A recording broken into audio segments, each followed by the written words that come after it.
The wind that morning carried a bite sharp enough to make most people hurry past the old bus stop on Lincoln Avenue, yet something unusual happened, something that would later feel more like fate than coincidence. If you had stood there long enough, you would have seen a young woman sitting on the far end of the bench, clutching a worn-out backpack like it was the only thing she owned in the world.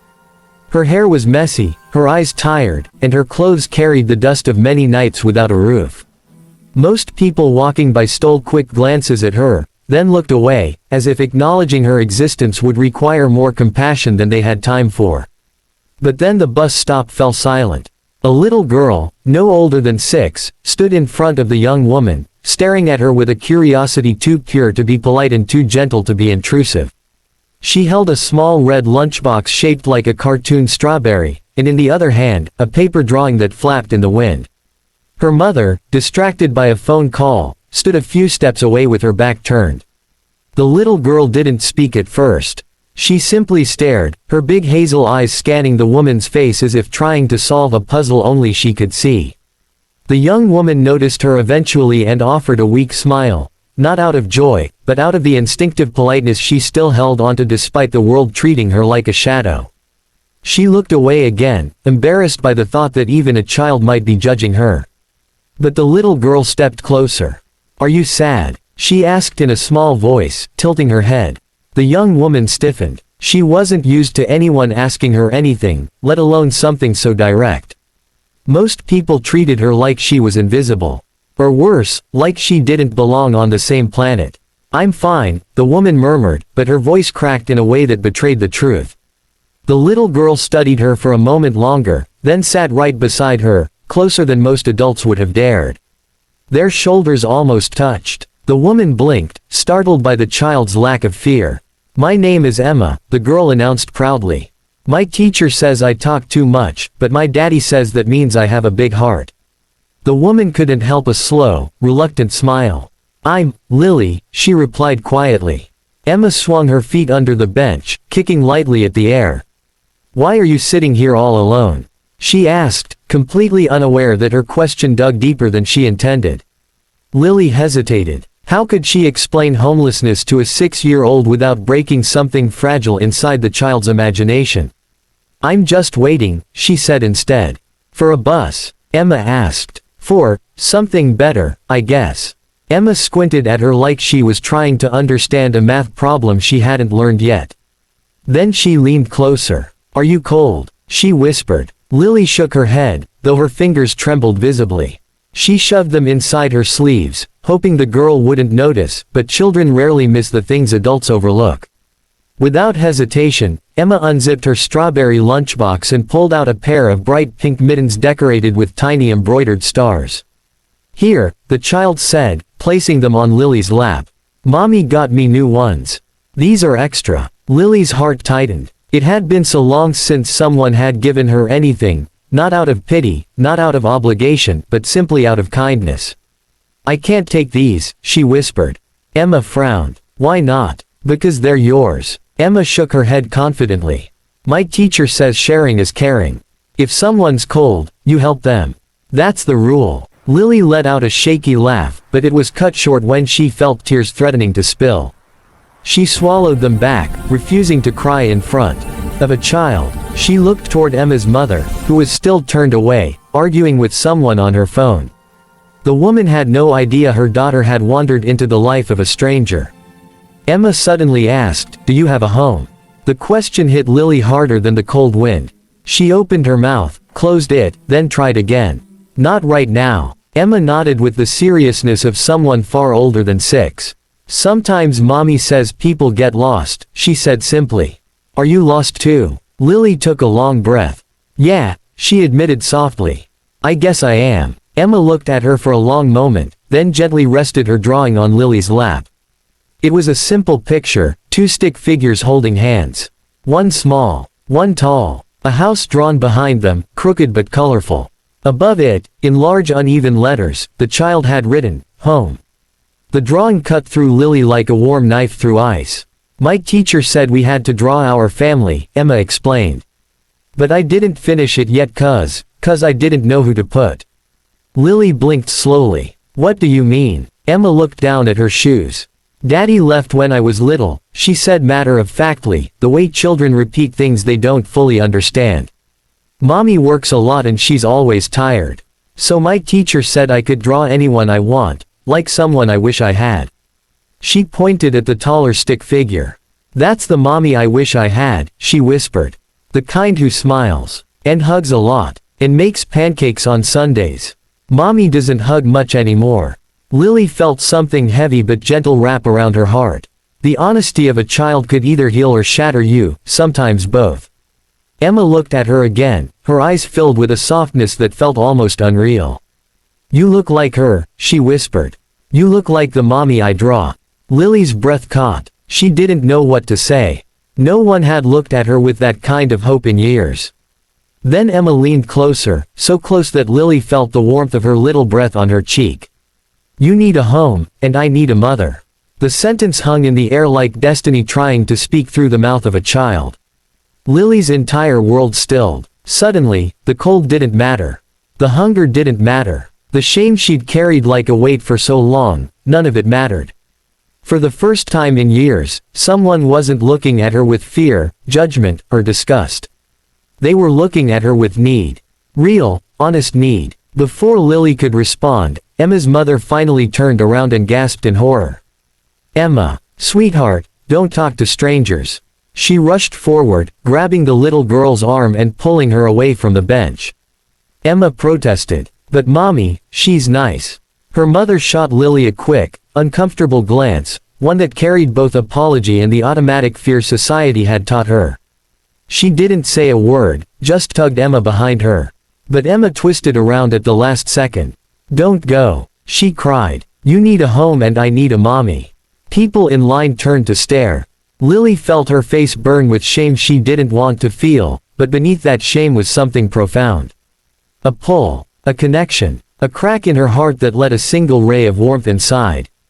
Emma's mother forced her forward, but the girl dragged her feet, trying to reach out one last time. Mommy, please. She's the mommy from my drawing.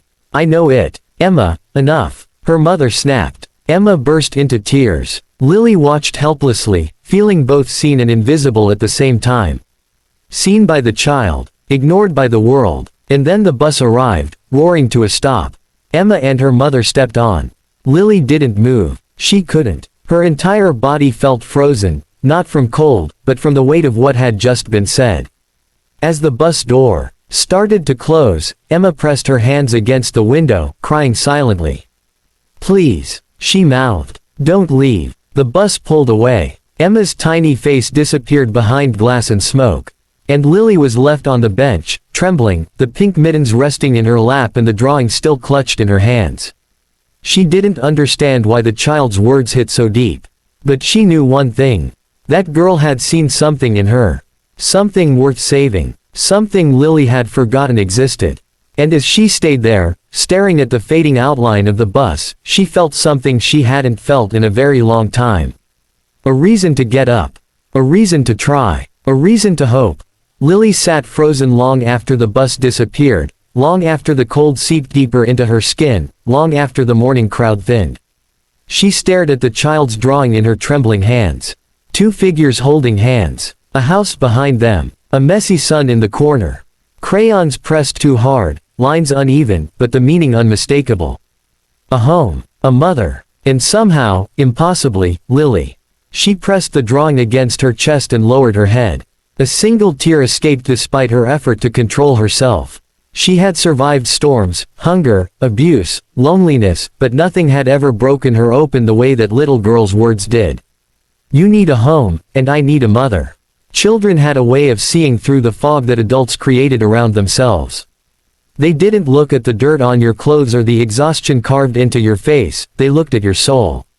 And Emma, that child with the strawberry lunchbox and big hazel eyes, had seen something Lily didn't believe she still had. A heart, a purpose, a possibility. Lily didn't know how long she stayed there before she finally stood up. Her legs ached, her stomach growled, and her hands were nearly numb, but inside her chest burned a spark that had been missing for too long. She didn't know what she was searching for, but she knew she couldn't stay sitting anymore. She started walking. Not because she had anywhere to go, but because staying still suddenly felt wrong. As she moved through the busy street, the city around her seemed to blur, cars rushing, people talking, horns honking, footsteps on sidewalks, but all she could think of was Emma's tear-streaked face pressed against the glass of the bus window. A child's instinct was rarely wrong. Why had Emma chosen her? Of all people, of all strangers, that question echoed with every step Lily took. Hours passed before she reached the shelter. It wasn't really a shelter, more a community center that allowed people in during the day. Nights were harder. Nights she often spent curled beneath staircases or behind dumpsters where security guards wouldn't yell at her. When she entered, the volunteer at the front desk looked up. His expression softened. "You didn't come in yesterday," he said. "We worried." Lily forced a smile. "I'm fine." She wasn't, but she was used to lying. "You should eat something," he said kindly. "And maybe rest." She nodded, but instead of heading to the food table or the sleeping mats, she walked to the bathroom. She locked the door behind her and turned the faucet on, cupping cold water in her hands and splashing her face again and again until the numbness faded and her thoughts sharpened. She looked at her reflection in the cracked mirror. Unkempt hair, hollow eyes, lips pale, cheeks thinner than they used to be. Who could see a mother in this face? But Emma had, and that thought cracked something inside her again. She slowly pulled the pink mittens from her pocket, slipping them on. They were small and didn't fit properly, but they were warm. She pressed her palms against her face, closed her eyes, and let out a long, shaky breath. She wanted to see that little girl again. She needed to. Not because she believed Emma needed her. Children often said things without understanding their weight. But Lily wanted to thank her, for the kindness, for the drawing, for the warmth she hadn't felt in years. And maybe, just maybe, because she needed to feel worthy of someone's hope. She left the shelter before grabbing food. She wasn't hungry for the first time in months. Something else drove her now. Purpose. She headed toward the bus stop again, unsure what she hoped to find.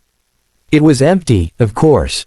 Just a bench, a crooked sign, and the ghost of a conversation that had changed everything. She sat. People passed by. Children in school uniforms. A couple arguing. A man jogging. But no Emma. Still, she stayed. Maybe she would come again. Maybe fate wasn't finished. The second hour passed. Then the third. The city began to glow orange as the sun moved toward the horizon. Lily's hope dimmed with it, shadows stretching across her thoughts. Maybe Emma wouldn't return. Maybe Lily was foolish to even hope. Maybe this morning had only been a moment, one of those fleeting things that touches you for a second and disappears forever. Her shoulders slumped. She stood to leave. That was when she heard the tiny voice. "Lily." She froze, turned, and there she was. Emma stood a few feet away, still wearing her school sweater, still holding her strawberry lunchbox, but this time, she wasn't smiling. Her eyes were red, as if she had been crying for hours. Her mother stood behind her, looking uneasy but not angry. More confused. And tired. Lily's heart lurched. "Emma," she whispered. The girl ran straight into her arms.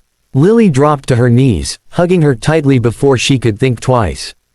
The little girl clung to her like someone terrified of losing something precious. "You came back," Emma cried into her shoulder. Lily held her close, closing her eyes for a brief, fragile moment. "I hoped I would see you," she whispered. Emma pulled back slightly, still holding onto Lily's coat. "I told Mommy I had to find you. I cried all day. I told her you were the mommy from my drawing." Lily's breath caught. She looked toward Emma's mother, who shifted uncomfortably but didn't pull her daughter away. The woman spoke first. "I'm sorry about this morning," she said, her voice stiff but sincere. "I shouldn't have dragged her off like that. I was just worried." "I understand," Lily replied softly. Her voice trembled, though she tried to steady it. Emma's mother swallowed hard, eyes scanning Lily's worn clothes. "She wouldn't stop talking about you," she admitted. "All day. I finally agreed we could come back to see if you were still here." Emma wiped her face. "Mommy was scared you wouldn't be." Lily gave a soft smile. "I promised myself I'd wait." Emma beamed through her tears. For a moment, none of them spoke. The wind rustled dry leaves around their feet. Then Emma's mother cleared her throat. "I don't mean to pry, but, Do you have somewhere to stay? Anyone to call? Lily shook her head. Shame tried to rise again, but she pushed it down. No, not right now. The woman exhaled, rubbing her temples. I see. Emma looked between them, her tiny face scrunched. She can stay with us, Mommy. Please. Her mother's eyes widened. Sweetheart, that's not. But you said people who are lost need help, Emma insisted. And she's lost. She told me. Lily's chest tightened. She looked down. Emma's mother hesitated. The silence stretched for several seconds. Her expression changed, not suddenly, but slowly, as though she were in a quiet battle with herself. When she finally spoke, her voice was softer. I can't offer much, she said. But, if you need a warm meal tonight, you're welcome to join us. Emma's face glowed. Lily blinked, stunned. No one had invited her to anything, not for a meal, not for warmth, not for kindness, in years. She swallowed hard, her voice barely steady. Are you sure? The woman nodded. Yes. Emma won't sleep tonight unless she knows you're safe. And honestly, maybe I won't either. Emma took Lily's hand immediately, tugging gently. Come on. Lily stood slowly, like someone afraid the moment might shatter. She followed them as they began walking down the street. She kept expecting the invitation to disappear, for reality to crash in, but every time she looked down, Emma was holding her hand tightly, as if she belonged there. As if she belonged to someone again. When they reached the apartment, it was small, cluttered, and clearly lived in. Toys under the couch, crayons spilled on the coffee table, shoes in a messy pile by the door. But to Lily, it felt like stepping into another world, a world she had been shut out of for far too long. Emma guided her to the table. Sit here, she said excitedly. I'll draw another picture. Her mother heated soup on the stove. The smell filled the room, warm and comforting. Lily felt her throat tighten at the scent, a simple smell, but one she hadn't experienced in so long it felt like a memory more than a reality. As she sat, she glanced at Emma's mother, wanting to say something, anything, but the words tangled in her chest. The woman seemed to understand and offered a small, tired smile. You don't owe us anything, she said quietly. Sometimes, people just need people. Lily exhaled shakily. Thank you, she whispered. I don't know how to. You don't need to explain, the woman interrupted gently. Just eat. Emma suddenly climbed into Lily's lap, holding a fresh drawing. This one had 3 figures. A child, a mother, and beside them, Lily again. She pointed at the tallest figure. That's you. Lily felt tears she no longer tried to hide fall freely. Emma's mother watched the scene silently, her expression softening with understanding, maybe even acceptance. For the first time in many years, Lily felt something she had forgotten existed. A place, a welcome, a beginning. Much later, after dinner, after laughter, after Emma fell asleep curled beside Lily on the couch, her mother approached quietly with a blanket.